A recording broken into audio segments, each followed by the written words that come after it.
আসসালামু আলাইকুম রহমতুল্লাহি বারাকাতুহু। সবাইকে ঈদ উল ফিতরের শুভেচ্ছা। তাকাব্বালাল্লাহু মিন্না ওয়া মিনকুম। এই যে তাকাব্বালাল্লাহু মিন্না ওয়া মিনকুম, এটা হচ্ছে ঈদের শুভেচ্ছা জানানোর একটি সুন্নাহ পদ্ধতি।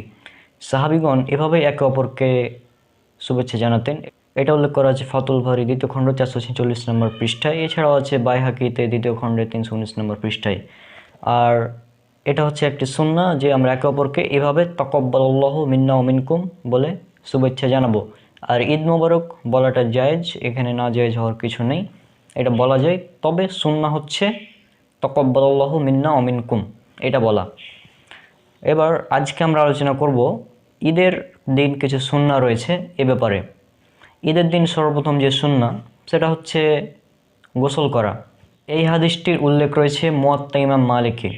মুয়াত্তা ইমাম মালিক 1 নম্বর খণ্ড, এখানে 10 নম্বর অধ্যায় 2 ঈদ পরিচ্ছেদ নম্বর 1 হাদিস নাম্বার 414। এই হাদিসে যেটা বলা হচ্ছে, ইমাম মালিক তিনি বর্ণনা করছেন নাফি থেকে, আর নাফি তিনি বর্ণনা করছেন আব্দুল্লাহ বিন উমর থেকে। এইটি একটি স্বর্ণের সনদ, অর্থাৎ সিলসিলাতুজ যাহাব, একদম স্বর্ণের সনদে লিপিবদ্ধ এই হাদিসটি, অর্থাৎ এই হাদিসটি সহিহ, এতে কোনো ধরনের সন্দেহ নেই। এই হাদিসে বলা হচ্ছে আব্দুল্লাহ বিন উমর তিনি ঈদ উল ফিতরের দিন ঈদগাহে যাওয়ার পূর্বে গোসল করতেন। তাহলে ঈদগাহে যাওয়ার পূর্বে গোসল করা এটা একটি সুন্নাহ।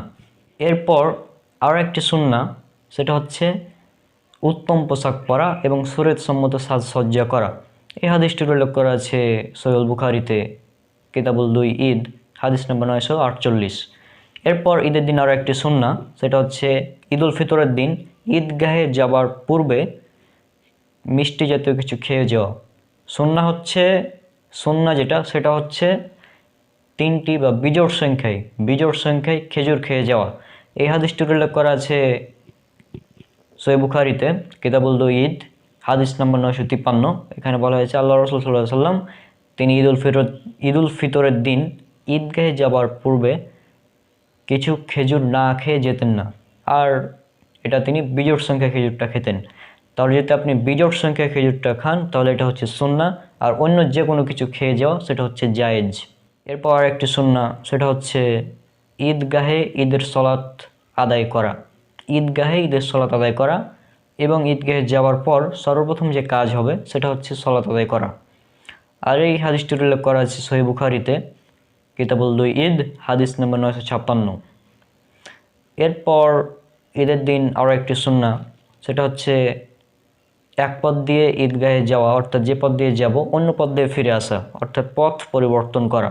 এই হাদিসটির উল্লেখ করা আছে সহিহ বুখারীতে, সহিহ বুখারী কিতাবুল 2 ঈদ হাদিস নাম্বার 986। তাহলে এই কয়েকটি সুন্নাহ উল্লেখ করলাম সংক্ষেপে। আরও হয়তো অনেক সুন্নাহ আছে, তবে আমার জানা মতে আমি যেগুলো পেয়েছি অথেন্টিক সহিহ হাদিস অনুযায়ী, সোর্স অনুযায়ী, সেগুলো আমি এখানে উল্লেখ করলাম।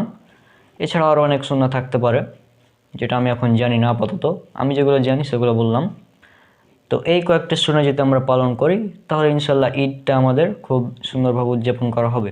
আর এখানে বলে রাখা ভালো, ঈদ এটা হচ্ছে আমাদের মুসলিমদের উৎসব, এটা হচ্ছে ইসলামের একটি উৎসব।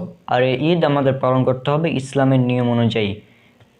পশ্চিমা বিজাতীয়দের মতো গান বাজনা করা, ডিজে পার্টি, তারপর পটকা আতশবাজি করা, এগুলা করার আসলে কোনো প্রয়োজন নেই। এগুলো হচ্ছে সব শয়তানি কাজকর্ম ঈদের দিন। তো ঈদের দিন আমরা চেষ্টা করব যত সম্ভব এই সুন্নাহগুলো পালন করার। আমি আরও একবার সংক্ষেপে বলে দিচ্ছি, সেটা হচ্ছে নাম্বার 1 গোসল করা, মুয়াত্তা ইমাম মালিক হাদিস নাম্বার 414। নাম্বার 2 উত্তম পোশাক পরা এবং শরীয়ত সম্মত সাজসজ্জা করা, সহিহ বুখারী হাদিস নাম্বার 948। এরপর বিজোড় সংখ্যায় খেজুর খাওয়া।